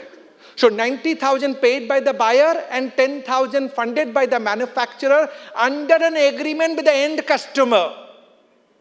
And GST to be leviable on? आप कॉमर्शियल वाला पार्ट मैन्युफैक्चरर से सेटल कर लो जो करना है, लेकिन डिपार्टमेंट को जीएसटी, ये सर्कुलर बोलता है, सर्कुलर नंबर 251. लेकिन अगर एग्रीमेंट नहीं है, अब नेक्स्ट एंड कस्टमर के साथ मेरा कोई एग्रीमेंट नहीं है, मैंने 1 लाख में ही बेचा है आपको और आप 90,000 का बिलिंग करते हैं, तो जीएसटी कितने पे लगेगा? 90,000, because that is your independent transaction. Am I clear? Agreement है तो consideration, otherwise it's not consideration. So this was on post supply discount or incentive. Am I clear to all? Am I clear to all? देखिए, मुझे तो बहुत अच्छा लग रहा है आप लोगों को मतलब समझाने में, नॉट पढ़ाने में. आप लोगों को मजा आना चाहिए. तीसरा इंपॉर्टेंट वन, 3 और इंपॉर्टेंट चेंजेस हैं. फिर मैं भी ऐसे ऐसे घड़ी देख देख के, मैं भी, मेरे सामने तो कोई बैठा नहीं है, अब किससे बोलूं मैं? नहीं तो मैं, अच्छा इनका नाम ले दूं मैं? नहीं, गुरुजी के साथ बहुत अच्छा रेशियो है. अब हम लोग जहां भी जाते हैं ना, सेकंड को, पहले तो फर्स्ट हम लोग बोफा में थे. बोफा में कोई गया था यहां से? बोफा यूनियन बजट पे जो डेलिब्रेशन हुआ था उसमें भी गुरुजी के साथ मैं था, इनडायरेक्ट टैक्स में. 2nd of February I was NIRC, ICAI, NIRC, ICSI. सो गुरुजी के साथ हर जगह ऐसी टकराना, कभी वो आगे कभी मैं आगे. सो मैं उनको एंजॉय करता रहता हूँ. और ये जो स्टाइल है ना, ये जो प्रैक्टिकल, ये उन्हीं से परचेस किया है, with no consideration. Sir third one बड़ा अच्छा लगेगा आपको. इनने पहली बार कहा ईज ऑफ डूइंग बिजनेस के ऊपर हम आपको कुछ बेनिफिट देना चाहते हैं. इनने कहा हम ईज ऑफ डूइंग बिजनेस के ऊपर आपको कुछ बेनिफिट देना चाहते हैं. तो इनका अनाउंसमेंट था, बिमल जी आपको ना जीरो रेटेड सप्लाई पे 90% प्रोविजनल रिफंड मिलता है. जीरो रेटेड मतलब क्या हुआ? मतलब 2 ट्रांजेक्शन, एक्सपोर्ट या सप्लाई टू एसईजेड यूनिट और developer. Am I right? 90% refund within 7 working days मिलता है. मिलता है क्या सर? सर किसी भले मानस को मिला हो, कोई अच्छा वाला दादा हो यहां पे? सर ये कहते हैं कि 7 वर्किंग डेज में देंगे. कई बार ना यही डिस्कनेक्ट हो रहा है हम लोग का. ये कहते तो हैं good and simple tax, but in real practical terms it is not getting into department lower level पे, क्रिएटिंग chaos. पैन इंडिया, इधर सिर्फ इधर का बात नहीं कर रहा मैं, pan India they creating chaos. We are not getting 90% refund. अब उनने क्या किया मालूम है? 54 सबसेक्शन 6 में जाके एक अमेंडमेंट किया. बोला बिमल जी हम लोग आपको 90% प्रोविजनल रिफंड 7 डेज में देते हैं ना. अब अगर कोई इन्वर्टेड ड्यूटी स्ट्रक्चर होगा ना, बिकॉज ऑफ नेक्स्ट जनरेशन 2.0 22 सितंबर से जो आया, अगर कहीं पे आईडीएस होगा तो हम उसको भी 90% प्रोविजनल रिफंड 7 डेज में देंगे. तो सुनने में मुझे कितना अच्छा लगा था कि अरे यार ये कितना ख्याल रखते हैं हमारा. जब कस्टम ड्यूटी के अनाउंसमेंट हुए ना, फाइनेंस मिनिस्टर ने कहा I want to simplify the rate. तो उन्होंने कई सेक्टर को बेनिफिट दिया है, like drugs, medicine, minerals, electronics, solar power, कईयों को बेनिफिट दिया है. Simplification of rate to boost local manufacturing. Budget is emphasising. और उन्होंने कहा हम इन्वर्शन को कम करना चाहते हैं, इन्वर्टेड ड्यूटी स्ट्रक्चर. और ऑनरेबल प्राइम मिनिस्टर की स्पीच के बाद शाम को जो प्रेस रिलीज आई थी उसमें भी इन्होंने लिखा था under structural reform inverted duty structure को खत्म करना चाहते हैं. तो मुझे लगा बाकी ये बहुत सीरियस है. अब इन्होंने कहा उसको भी 90% प्रोविजनल रिफंड मिलेगा, वो भी 7 डेज में. मैं तो बल्ले बल्ले. तो मैं आपको दो सेक्टर जो मुझे एग्जाम्पल के तौर पे मालूम है, there may be an number others, वहां पे उन्होंने इन्वर्टेड ड्यूटी स्ट्रक्चर क्रिएट कर दिया जो पहले नहीं था. एक आप ले लीजिए packaging industry. Paper is use as a raw material for corrugated and non corrugated boxes. Prior to 22 सितंबर पेपर 12 था, एफजी 12 था, कोई प्रॉब्लम नहीं था. 22 सितंबर के बाद क्या किया मालूम है? पेपर 12 का हो गया 18 और पैकेजिंग 12 का हो गया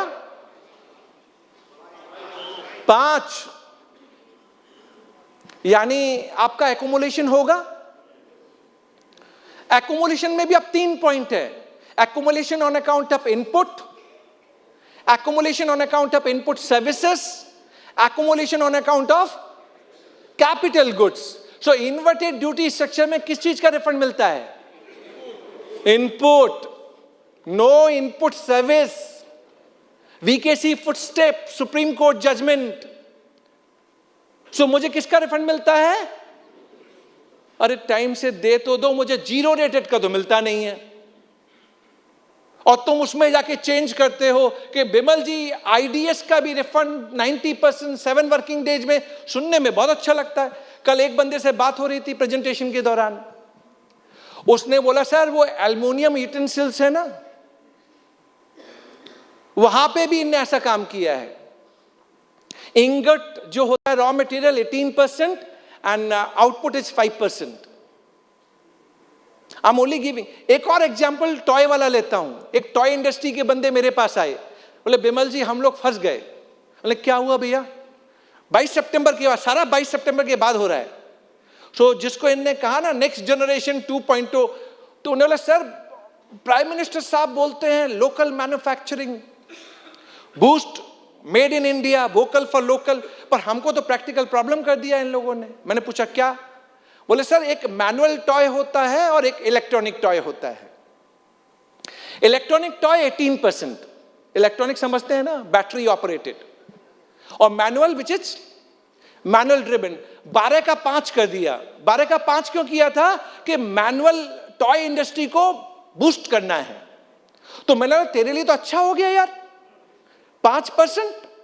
बोले नहीं बिमल जी क्या अच्छा, ये कॉम्प्लिकेशन जैसे आप अभी परेशान है, प्रोस्पेक्टिव है कि रिट्रोस्पेक्टिव है।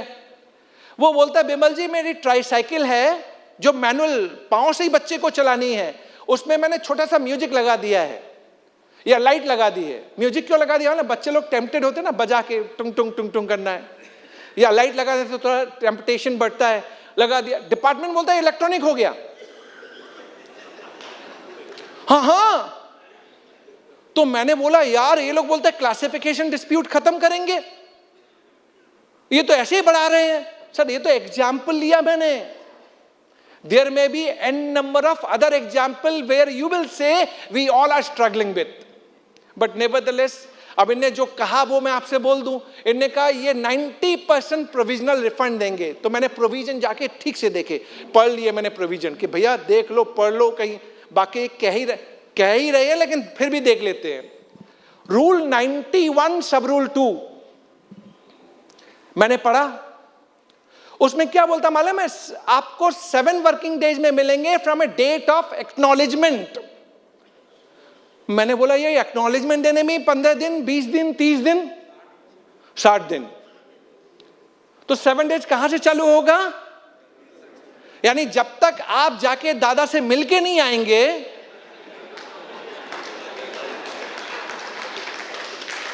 तब तक आपका मीटर, और दादा ही नहीं वहां दीदी भी बैठी होती हैं और दोनों की भाषा सेम है, तो ऐसा मत समझिए दादा ही मांगता है वहां पे।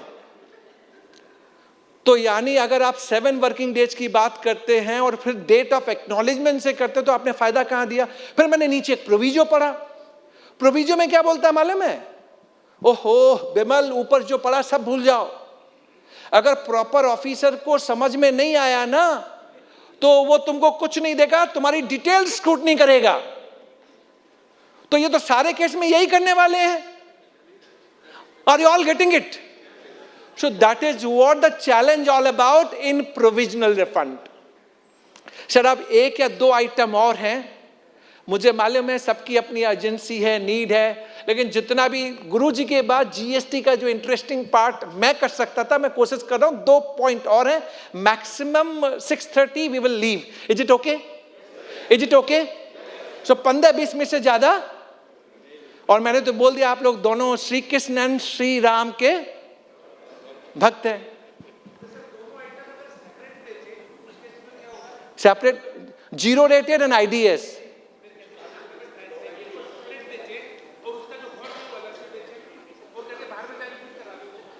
फिर से रिपीट कीजिए सर।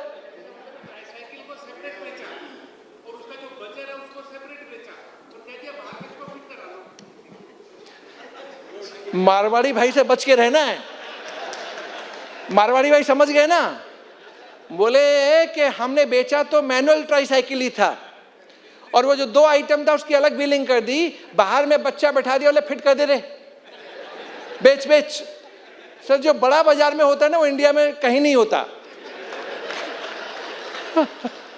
जो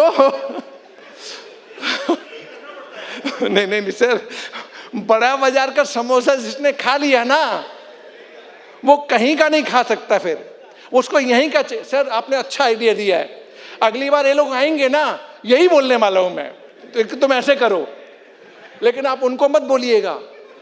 मालूम पड़ा ये लोग वहां गए, उन्हीं को उन्होंने सजेशन दिया ऐसा कर लो, तो वो रिप्रेजेंटेशन का जो फीस दे के है वो भी वापस ले जाएंगे मेरे से। Last two point. So provisional refund is okay sir. मेरे बैल्कनी वाले दोस्त ठीक है ना सर? 2 और 6:30 will finish it of. Sir एक अपॉर्चुनिटी भी आपके लिए क्रिएट करके देके जाऊंगा आज।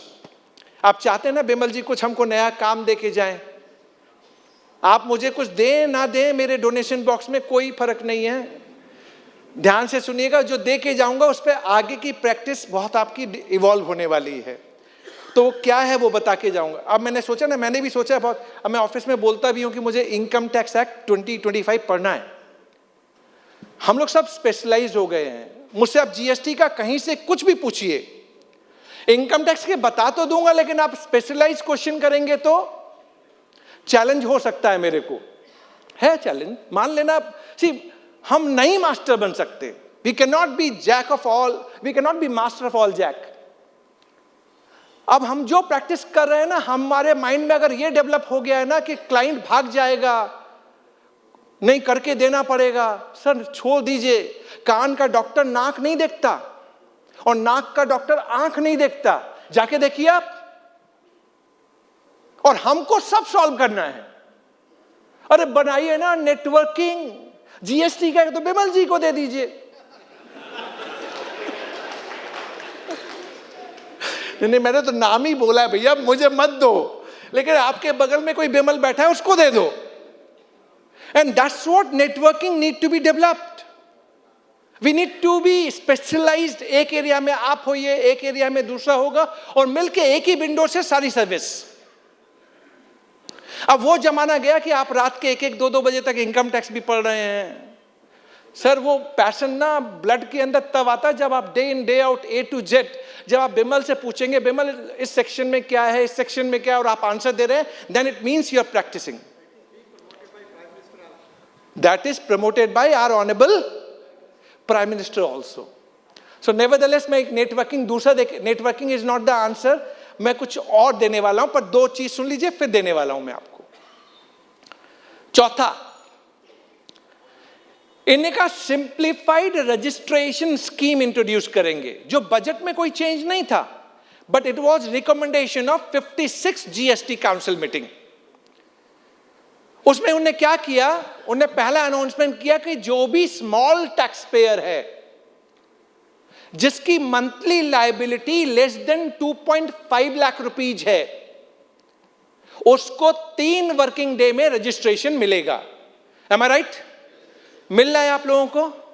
रूल 14A मिल रहा है। अब मेरा प्रॉब्लम क्या है मालूम है? मेरा प्रॉब्लम, सर आप ना 6 महीने बाद वापस आके मत बोलना कि वो वहां पे नॉन एग्जिस्टेंट है। Are you getting my point? तुम 3 वर्किंग डे में क्या दो, तुम 10 वर्किंग डे में क्या दो। आज बायर के लिए चैलेंज ये है कि तुम 2-2 साल बाद, 3-3 साल बाद आके ये बोलते हो कि वो सप्लायर उस लोकेशन पे। सर इसको आप प्रोटेक्ट कैसे करेंगे? और आप मेरी क्रेडिट को इंश्योर कीजिए, बायर की क्रेडिट को, जेन्युइन बायर की क्रेडिट को, कि उसको आप डिस्प्यूट नहीं करेंगे। कुछ नहीं कहा इसके लिए। तो आप कई बार सप्लायर का 3 वर्किंग डे में रजिस्ट्रेशन तो ले रहे हैं, पर अब ये लोग भी स्ट्रेंथन कर रहे हैं। They are getting biometric, Aadhaar authentication, they are doing all needful, but there is no guarantee कि कल ये ना हो कि जिस प्लेस पे, एक आपका कलकत्ता हाई कोर्ट का जजमेंट मुझे याद आ रहा है, सनक्राफ्ट एनर्जी, गर्गो traders, Sanchita Kundu, all Calcutta high court. Dispute was 18-19 का ट्रांजैक्शन था, 22-23 में आके डिपार्टमेंट बोलता है कि तुम्हारा सप्लायर नॉन एग्जिस्टेंट है। I am coming back sir, allow me. Sir ने बीच में थोड़ा सा मुझे मौका दे दीजिए सर। उन जजमेंट में यह प्रॉब्लम था कि 18-19 का ट्रांजैक्शन था जब हम दोनों एक्टिव थे, हम दोनों रिटर्न भर रहे थे, सब कुछ बैंकिंग ट्रांजैक्शन से हुआ, ईबे बिल हुआ, सब कुछ हुआ। 22-23 में आके डिपार्टमेंट बायर से बोलता है कि तूने जो क्रेडिट ले रखी है ना वो फेक है। आपने पूछा क्या फेक है सर? बोले जो सप्लायर था ना वो नॉन एग्जिस्टेंट है। सप्लायर जो है नॉन एग्जिस्टेंट है, उसका रजिस्ट्रेशन रिट्रोस्पेक्टिव डेट से कैंसिल हो गया है, इसलिए तूने जो क्रेडिट लिया है।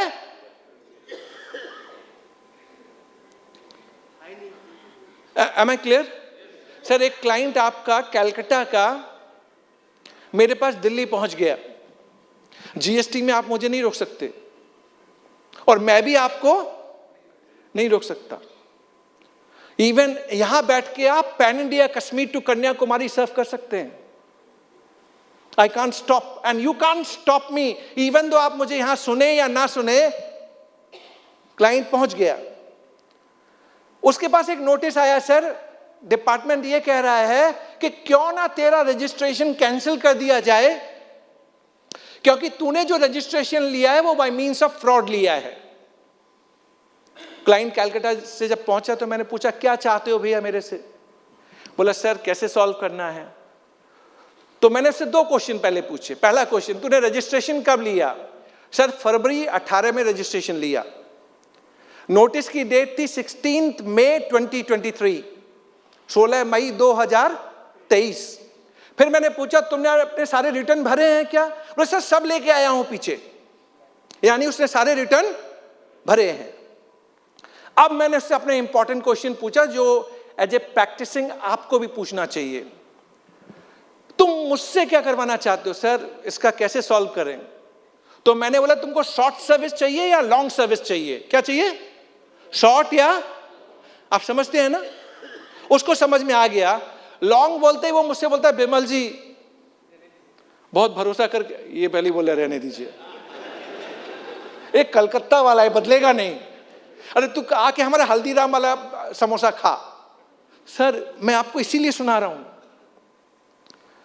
मैंने कहा बॉस शॉर्ट सर्विस लेनी है तो तेरे पास कैलकाटा में बहुत सारे थे, तो इतनी दूर चल के क्यों आया? और हमारे यहाँ ना ऑफिस में फ्री डिस्कशन नहीं होता।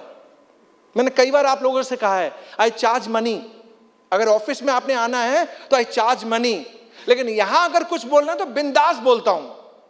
यहां तो आता ही इसलिए हूं कि सबका साथ, लेकिन सबका प्रयास होना चाहिए, इंक्लूडिंग बालकनी वालों का। तो वो क्लाइंट मुझसे बोलता है बिमल जी पर लॉन्ग का मतलब थोड़ा सा मेरा ख्याल रखिएगा। बोले देख तू मुझसे काम करवा चाहे मत करवा, मैं आपसे क्वेश्चन पूछूं, अगर कोई ऐसी नोटिस लेके आपके पास आ जाए आप क्या करेंगे? कितना फीस चार्ज करेंगे रिप्लाई बनाने का? सर कोई भी फीस बता दीजिए। अरे कुछ भी बोल दीजिए दादा, 10,000? कोई और बड़ा बोली लगाने वाला हो? अच्छा सर सर सर सर अब ये एआई ने आके और बिगाड़ दिया है। एआई क्या करता है, नोटिस डालिए एआई पे, वो आपको एक ड्राफ्ट रिप्लाई बना के दे देगा और कई जजमेंट कोट कर देगा। आप उसी को लेंगे, कॉपी पेस्ट करेंगे, ले जा आगे बढ़। 10,000 भी आता तो घर में आ ही रहा है। सर ये ऐसे प्रैक्टिस नहीं होगा, बिलीव मी ऐसे प्रैक्टिस नहीं होगा। अगर आपको लगता है एआई से आप रिप्लाई ड्राफ्ट करके भेजेंगे, those are going to be outdated. Artificial intelligence, as the name suggests, artificial. It's a human intelligence which will prevail.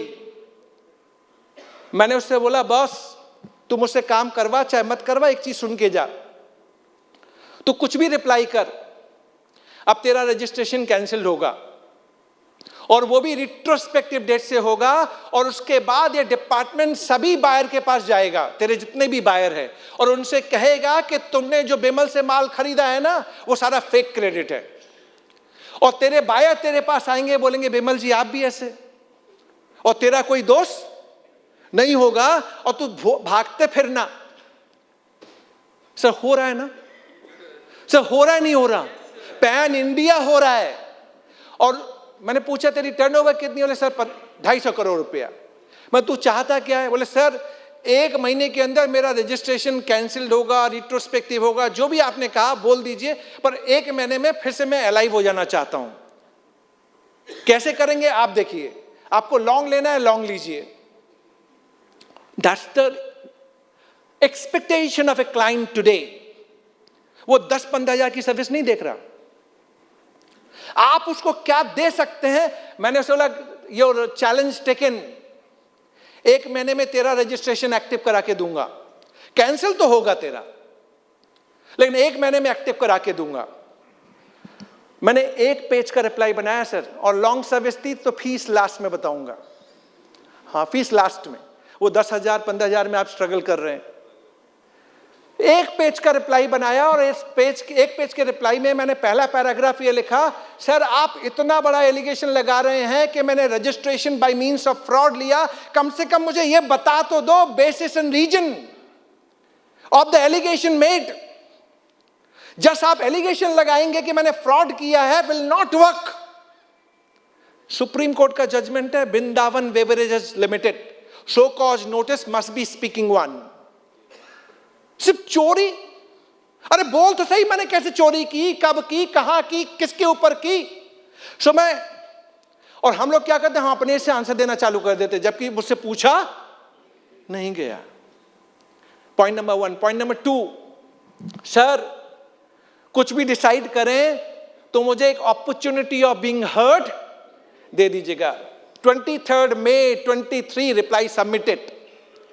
29 May 2023 registration cancelled with retrospective date with no PH given to me। Client भागा भागा लेके आया, बोले जैन साहब आपने जो कहा था ठीक, registration cancelled with no PH nothing. तो उसने मुझसे लाइटर नोट पे पूछ ही लिया, जैन साहब आपको सब कुछ मालूम था पहले से, कहीं आप दोनों का पीछे से जबकि मेरा वो पैन इंडिया। मैंने बोला भैया सच्चाई की सजा मत दे, ये पैन इंडिया हो रहा है। तो उसने बोला बिमल जी क्या करेंगे? I was having alternate remedy to file appeal. Appeal मतलब 3 महीना, और उसने मुझे टाइम दे रखा है 1 महीना। या रिवोकेशन एप्लीकेशन, मतलब जिसने कैंसिल किया वो क्या रिवोक करेगा। आई filed A writ in Delhi high court. These are the beauty which is evolving now. High court में जब मेरा मैटर आया, lordship asked me, what is the case all about? I said, Lordship, department alleging I took registration by means of fraud. Lordship, I responded back. I said, let me know the region and basis, and give me the PH. This so-called notice was not speaking on, Lordship. Hence, this so-called notice and this cancellation need to be vacated. अब lordship ने department के बंदे की ओर देखा, बोला भैया देखो क्या कर रहे हो तुम लोग यार। तो वो ऐसे देख रहा है, ऐसे, मुझे लगा पता नहीं क्या पढ़ रहा है, 1 पेज का तो रिप्लाई ही है, ऐसे देख रहा है वो इतना सीरियस होके। फिर बोलता नहीं लॉर्डशिप कुछ गलत हो गया इन लोगों के साथ। मैंने बोला रामचंद्र यहाँ कैसे आ गए कि कुछ गलत हो गया। फिर वो उसका असली रूप बाहर आता है, बोलता लॉर्डशिप आप ना give me some time to file counter, give me some time to file. आपको इस बात का मतलब मालूम है, वो 6-6 महीने काउंटर फाइल नहीं करेगा। और मेरे क्लाइंट ने मुझे क्या बोल रखा है, 1 महीना। मुझे मालूम था ये यही बोलने वाला है। तो मैंने बोला लॉर्डशिप से, lordship now he need time to file counter. Lordship first of all they are issuing so-called notice with no region and basis. I'm telling them let me know the region and basis. They are not giving me PH, Lordship. The time was with them. They are invoking section 29 subsection 2 clause E of CGST Act, but not reading the proviso below written there. Before cancellation give the PH, but not giving me PH. Lordship 75 subsection 4. Any adverse order without PH cannot be done. He's not giving me PH. Now he needs time to file counter, Lordship. It is all against my right to do business. Are you listening me? मैंने कहा lordship ये मेरे right to business को hurt करता है। तो इसमें 2 question पहले मैं सॉल्व करूं आपके साथ। क्या ये मेरे राइट टू डू बिजनेस को हर्ट करता है? इंडीड करता है। लेकिन आप एक चीज सोचिए, ऑल्टरनेट रेमेडी थी अपील, रिवोकेशन, मैं वहां नहीं गया, मुझे डर तो होना चाहिए था ना कि हो सकता है मेरी रिट डिसमिस हो जाए, but still I have gone. और आपको ये मैं बोलना चाहता हूं कि 4 सिचुएशन अगर आपके सामने है, 4 सिचुएशन नोट कर लीजिएगा, तो आप रिट में जा सकते हैं। Alternate remedy is not a bar. What are those 4 situation? First, if there is violation of fundamental right, था या नहीं था? आर्टिकल 19(1) जी, बट मैंने इन्वोक नहीं किया था, मैंने प्रेयर में नहीं डाला था। Second, when you challenging vires of law, did I challenge vires of law? नहीं, मैंने नहीं किया। थर्ड, एक्सेसिव जुरिडिक्शन, जब कोई ऑर्डर बियॉन्ड जुरिडिक्शन पास होता है, वो भी केस नहीं था। Fourth one, I invoked violation of principle of natural justice. Was it there? It was there because I was not given PH. तब मैंने लॉर्डशिप से बोला, lordship, everything was available to him. He did not give me time. Now he needs time to file counter, lordship. We are small taxpayer, lordship. 250 crore. हाँ, पर अभी writ में कहीं नहीं लिखा। And this is called that kind of, how you pitch your case, how you argue your case. कब जरूरत है, कब जरूरत, वेपन तभी दिखाओ जब जरूरत है, हमेशा। And this is called way forward litigation practice, जो एआई नहीं समझाएगा, जो एआई नहीं समझाएगा। Then I said, lordship, now he is looking time, lordship, I am leaving it to you, it's all hurting to our business. अब lordship को मेरी बात समझ में आई, and lordship said, no way, you people are just creating hassle to the small taxpayer, creating obstacle. It can't be accepted. He wrote to you, let him know the region and basis. Why didn't you? He said for the PH, why didn't you? No way. All vacated and pay 5,000 rupees as a penalty, legal cost to Bimal Jain. That's the judgment I got from Delhi High Court. Got that cancellation order, vacated 1 महीना।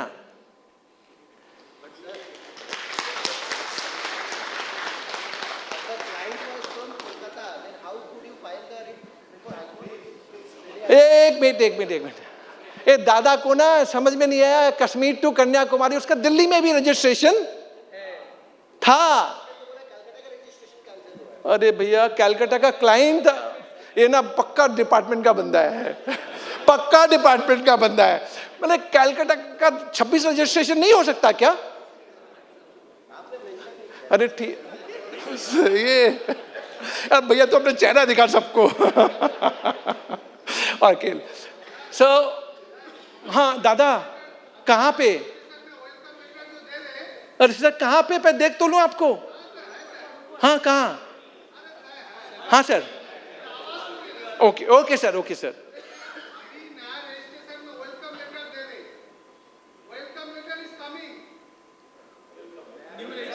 अच्छा, welcome letter, ठीक है दादा, all the best wishes.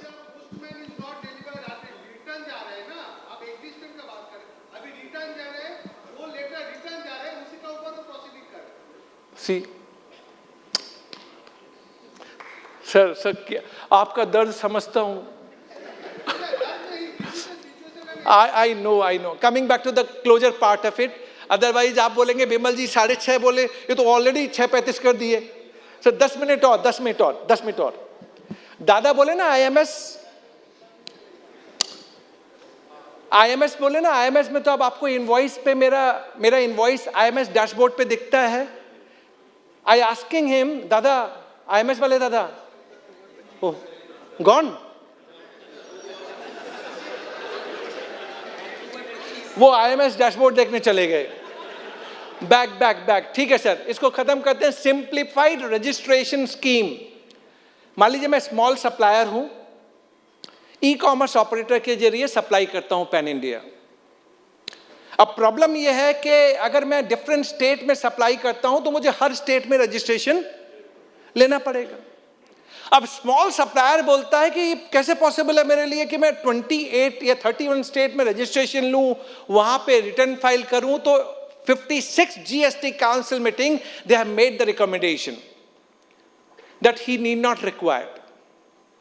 वो अपना एक ही state में registration ले, प्रिंसिपल प्लेस ऑफ बिजनेस डाले, अदर स्टेट में ई कॉमर्स ऑपरेटर का एड्रेस एज ए प्रॉक्सी डाल दे. तो क्या होगा, उसका हर स्टेट से माल जाएगा ई कॉमर्स ऑपरेटर के जरिए, और एक ही कॉम्प्लायंस, एक रजिस्ट्रेशन, एक रिटर्न जो डालता है जहां रजिस्टर्ड है, and that will ease his life. So that is what the recommendation. And the last component which is important for all of us. Sir आप लोग कितने लोग फर्स्ट अपीलेट अथॉरिटी के पास आर्ग्यू करने के लिए गए हैं? किसका सर? ठीक है सर. इसमें बजट में नॉट इम्प्लीमेंटेड. एक सेक्शन है 54 सबसेक्शन 14 जहां पे 1000 रुपीज की लिमिट है फॉर रिफंड नहीं मिलेगा. Export of goods with payment of tax, that is being done away with to give the benefit to the postal courier. So ये change. Last one. How many of you go to first appellate authority? Honestly हाथ उठाइएगा. आप लोग सिस्टैट या ITAT गए हैं? I'm telling you, young chaps are sitting in front of me, young folks. Way Forward GST 80 is on the verge of it. 31 state benches nominated. All judicial members, technical members, state-wise are also being designated. They were asked to appear on 21st January in their respective state benches. GST 80 is a way forward. A lot of litigation which is pending after the first appellate order. First appellate authority sometime very good and sometime तो आपको मालूम है. I say sometime यार. अच्छा उसका English ऐसे कहते थे, sometime good, sometime bad. I'm saying अरे भैया भावनाओं को समझो. So it's an opportunity. It's an opportunity. So those who are only coming for the direct tax, they may be interested with only Sri Rama, Lord Rama. Those who are coming to listen only Sri Krishna, they may be only to Sri Krishna, but those who are coming to join both hands together. And way forward, I'm telling you, we need to specialize, but through a networking. We need to expand our horizon. I cannot be master, but I can add, I can become 1 + 1 = 11 only when I have a wider vision to grow. And growth is possible only when we will come together.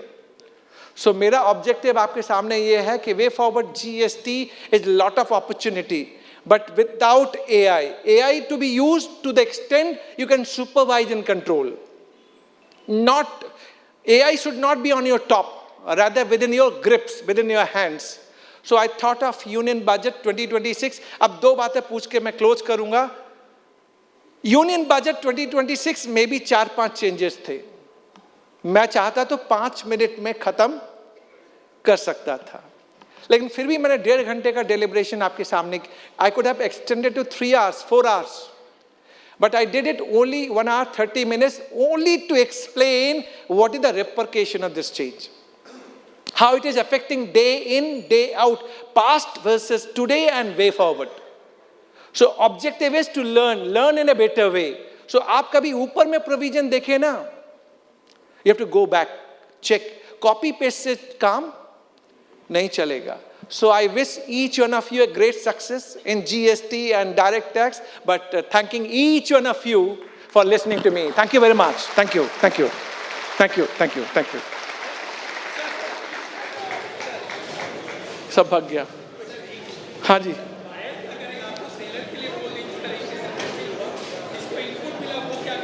उसी का defence हुआ था Calcutta high court में कि credit को deny नहीं कर सकते. 100% ले पाएगा. सर ये litigation. Dear friends, we have just heard मैं नीचे आता हूँ. a well deliberation on GST related to budget, and around that, just wait for 1 minute to express our gratitude to the learned speaker, C.A. Bimal Jain. There is a short gratitude and there is a one long gratitude. So I'm not expressing the short gratitude, I'm just expressing long gratitude. But I will tell you what is the short and what is the long. Short gratitude is thank you. And the long gratitude is thank you, sir. So big round of applause for Dr. C.A. Bimal Jain.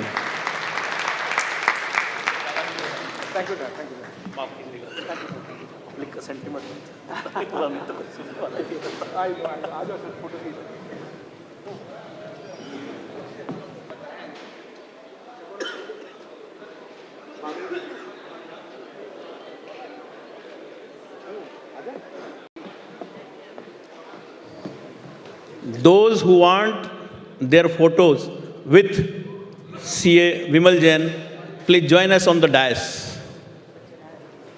आ जाइए sir, आ जाइए आ जाइए आ जाइए सबके साथ आ जाएगा photo. इधर आ जाइए। Good evening sir. आधे इधर पीछे। हाँ आइए इधर पीछे खड़े हो जाइए। आइए अभी थोड़ा पीछे खड़े आ जाइए। अच्छा बोला तब तो आया नहीं।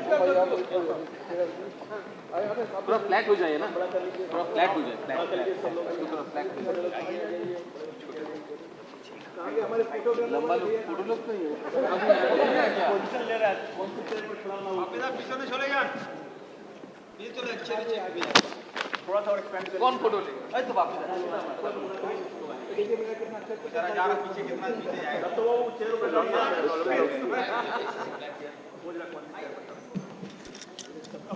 ভালো আসছে তো বাপিদা।